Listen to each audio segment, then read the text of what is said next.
네, 오늘 창세기의 말씀인데요. 나를 이리로 보낸 분 같이 읽어볼까요?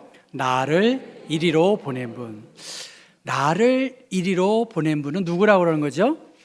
하나님이시다. 나를 이곳으로 보낸 분은 하나님이시다. 발 없는 말이 얼마큼 간다 하죠? 천리를 간다라고 합니다. 소문이나 근거 없이 말을 하는 사람들 신뢰해서는 안 되고요. 신뢰받지도 못합니다. 여러분, 저 오른쪽 발 없는 말이 천리를 간다. 근데 그 밑에 말, 단집, 장맛이 쓰다. 무슨 말인가요? 저는 월요일날 우리말 대잔치인가 겨루기 보면서 외국어도 중요하겠지만 한국말을 너무 잘 모르고 있구나. 근데 저는 말, 단집, 장맛이 쓰다. 무슨 말이십니까? 우리 국어 선생님들? 장 선생님. 김영길 선생님은 제가 은퇴하셨으니까 호명 안 하지만 네. 무슨 말이에요? 아시는 거죠? 네, 말해주세요. 진짜 실력이 있는지 없는지. 네. 네. 그래도 좀 정확하게 해도. 예. 입으로는 그럴듯한 말이지만 실상은 좋지 못하다. 그게 저는 찾아봤어요. 무슨 말인가? 말, 단집, 장맛이 쓰다.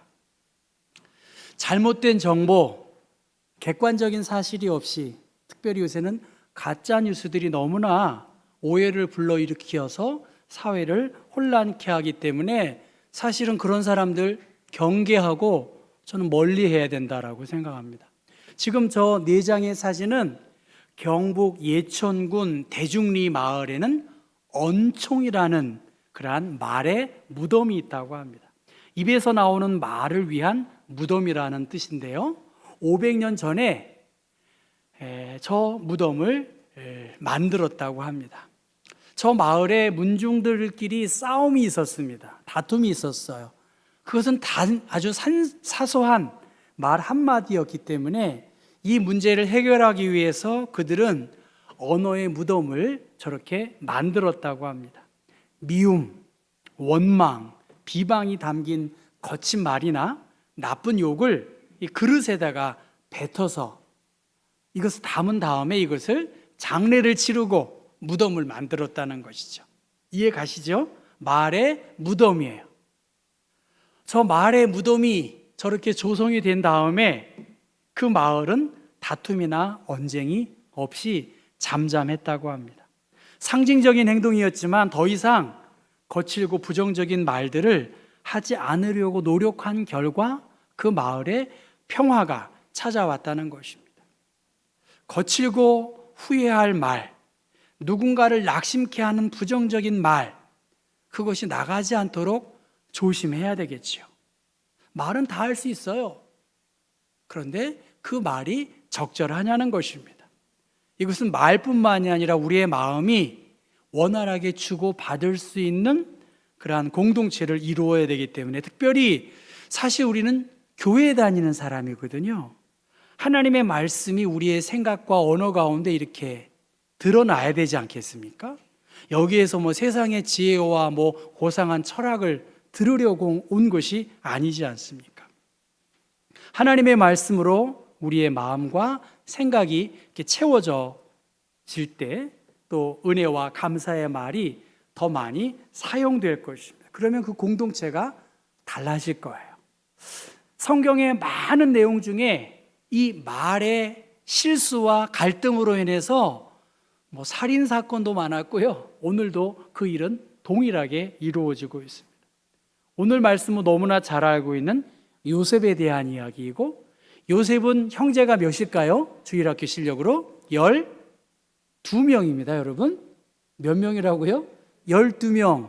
12명 중에 요셉은 몇째입니까? 주일학교 실력으로 11째고 12째는 베냐민이고, 요셉과 베냐민의 엄마는 누구일까요?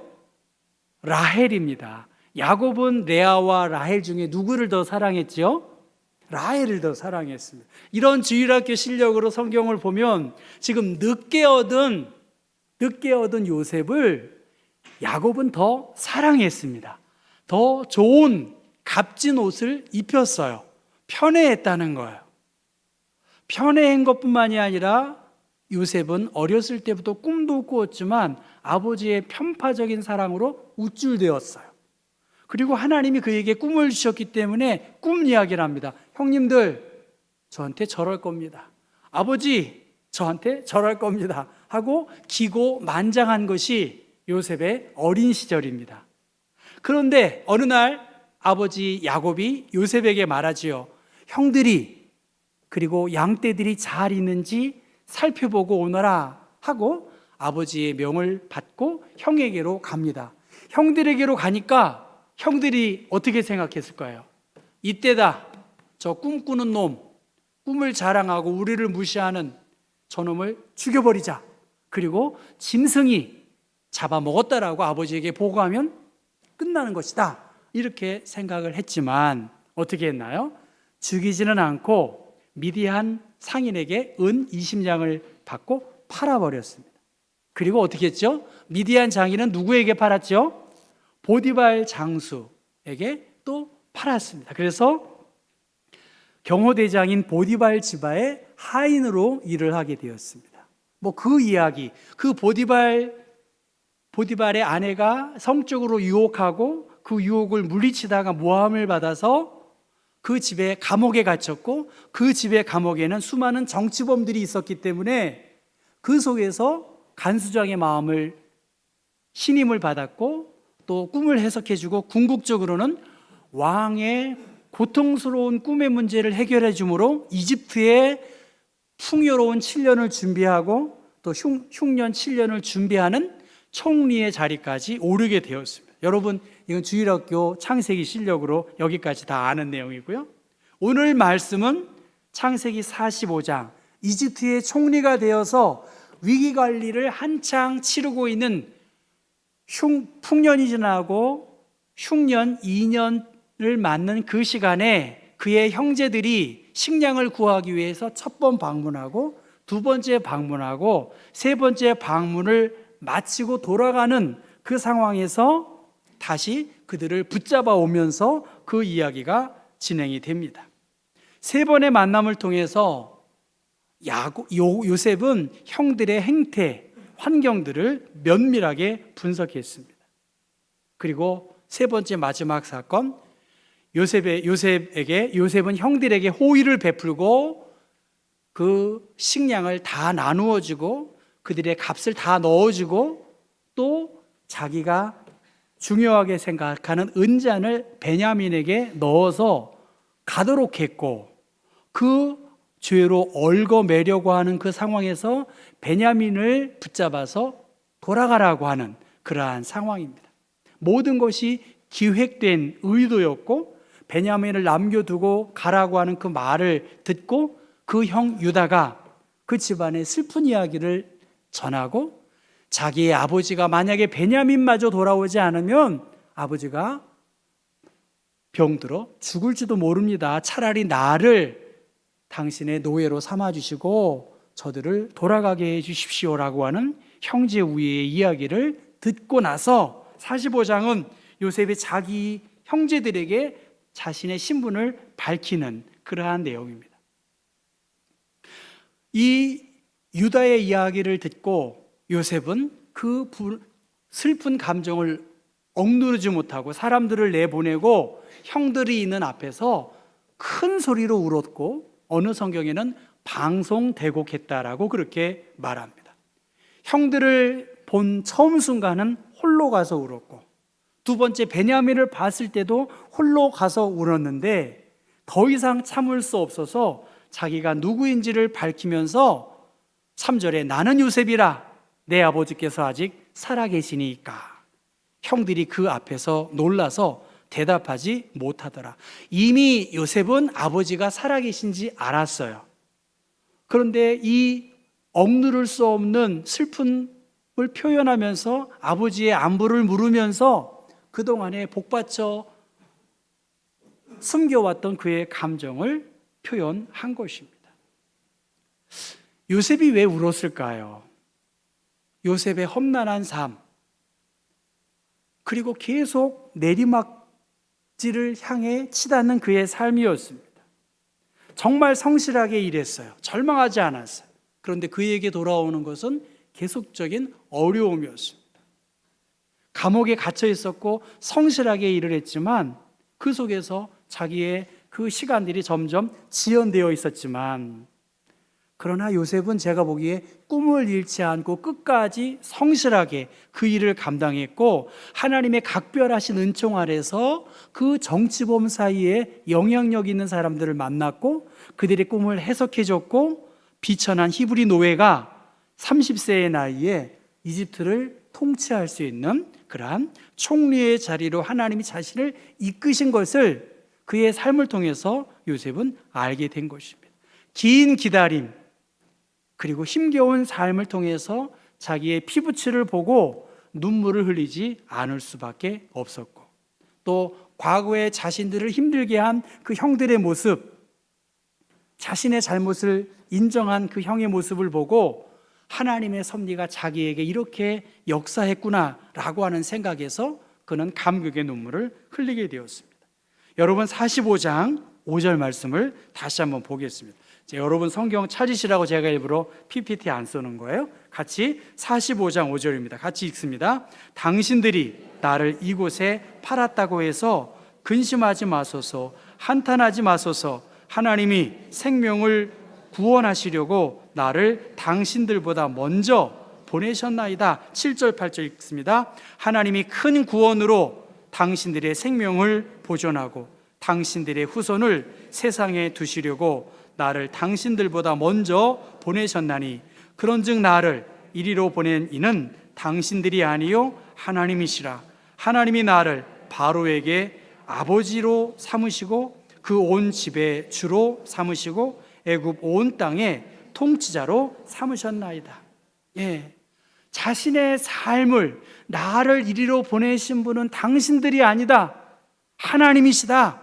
하나님의 놀라운 방법, 하나님이 꿈을 주시고 그 꿈을 이루어 주시고 자기의 좌절된 상황 속에서 하나님이 일으켜 세워주시는 것을, 그래서 총리의 자리까지 오르게 한 것을 요셉은 알게 되었습니다. 그래서 형제들에게 내가 총리가 되어서 복수해야 되겠다라고 하는 그러한 것이 아니라 눈물로 자기의 삶을 되돌아보고 하나님께 감사했고, 그 고난 속에서도 하나님의 엄청난 사랑을 생각하니까 마음에 여유로움과 어떻게 보면 관대한 마음이 있게 된 것입니다. 형들에게 자책하거나 근심하지 말라고 위로하고, 이 모든 일을 못 생명을 보존하시고 야곱의 후손을 세상에 두시려고 하는 하나님의 섭리가 있었다는 거예요. 여러분, 긴 기다림이에요. 그리고 고난의 연속이었습니다. 그런데 이스라엘 사람들은, 우리 한국 민족도 굉장히 고난의 연속 아니었습니까?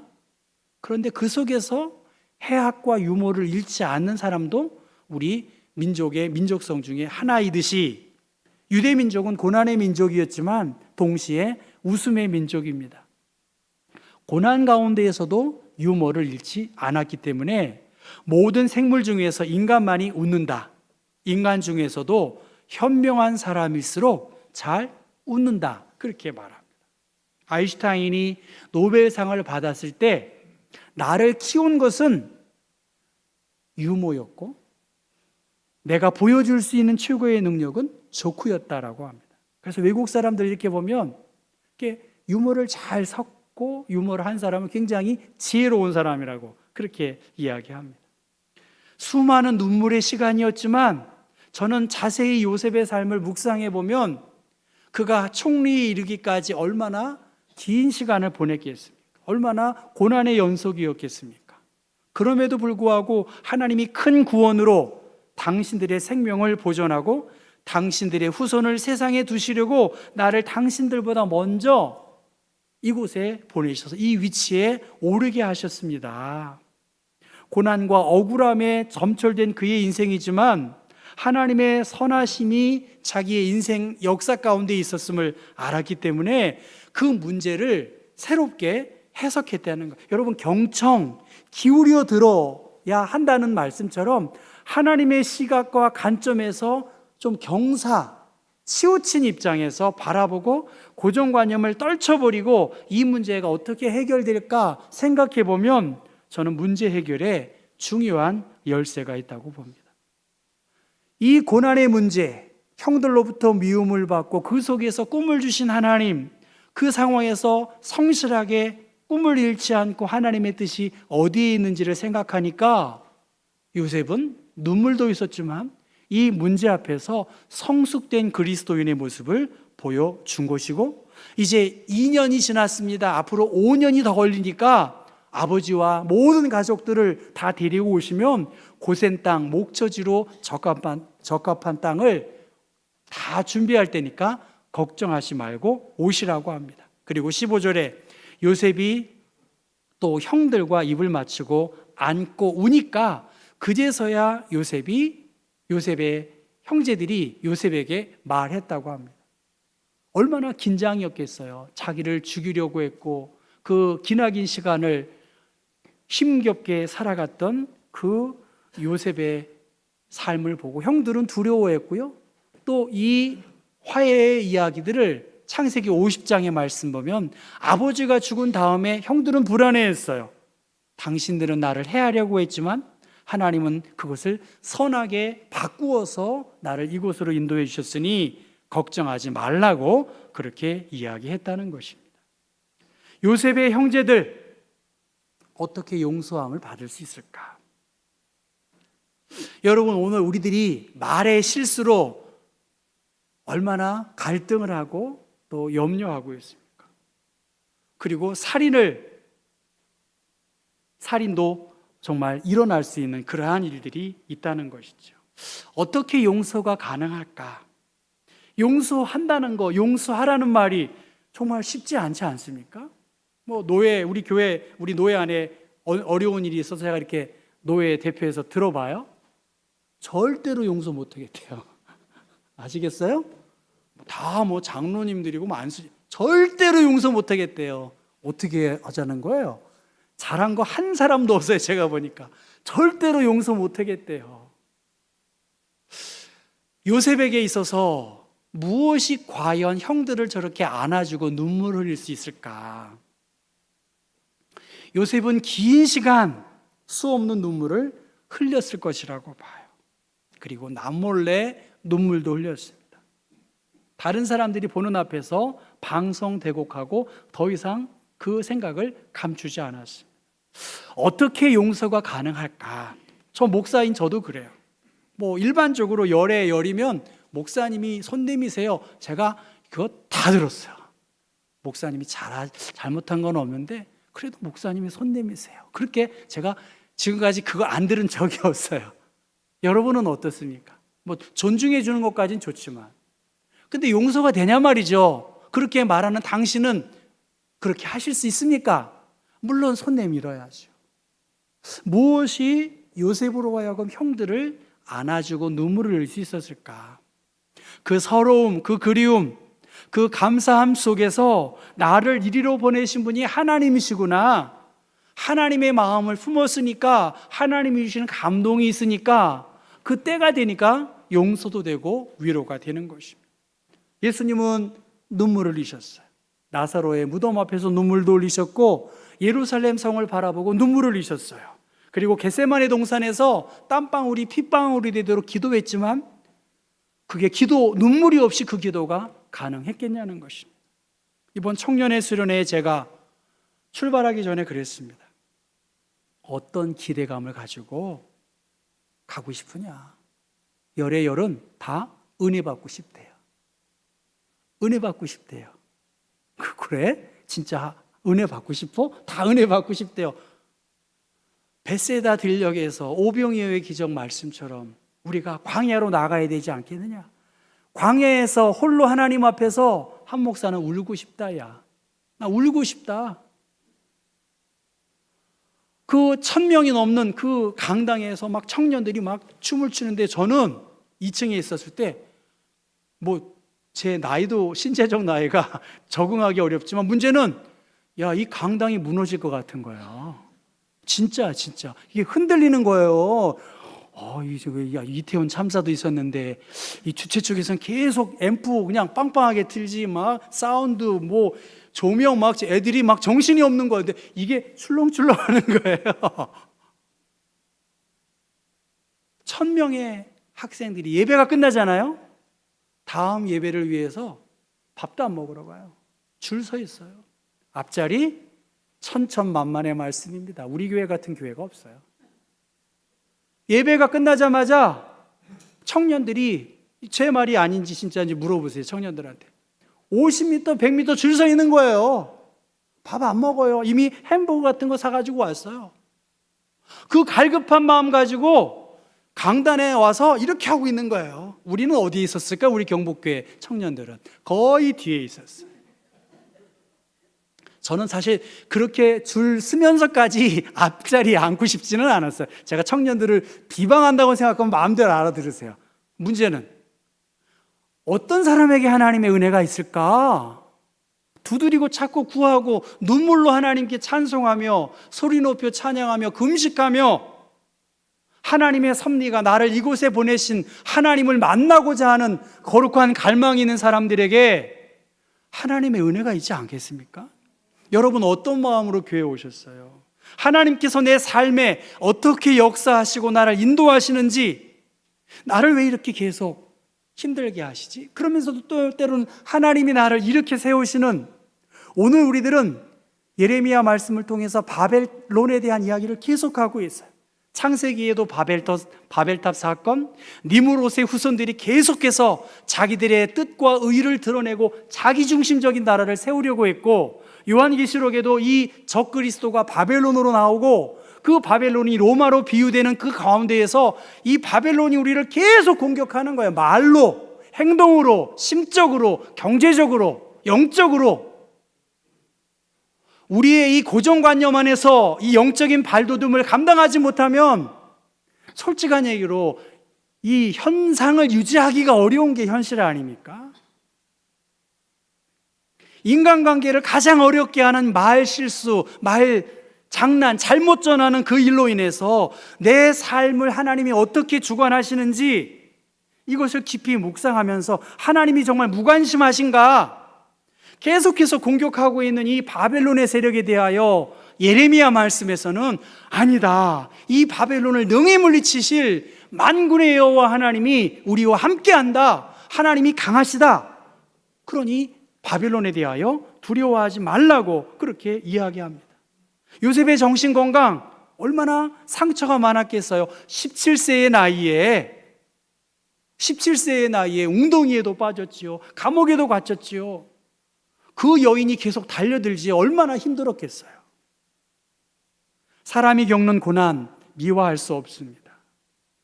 그 고난 가운데에서 그는 눈물 흘리면서 자신의 삶을 성찰했을 것이라고 봐요. 17살 철없을 시대에 아버지만 믿고 고자질도 하고 잘난 척했던 그의 일상도 아마 되돌아 봤을 것입니다.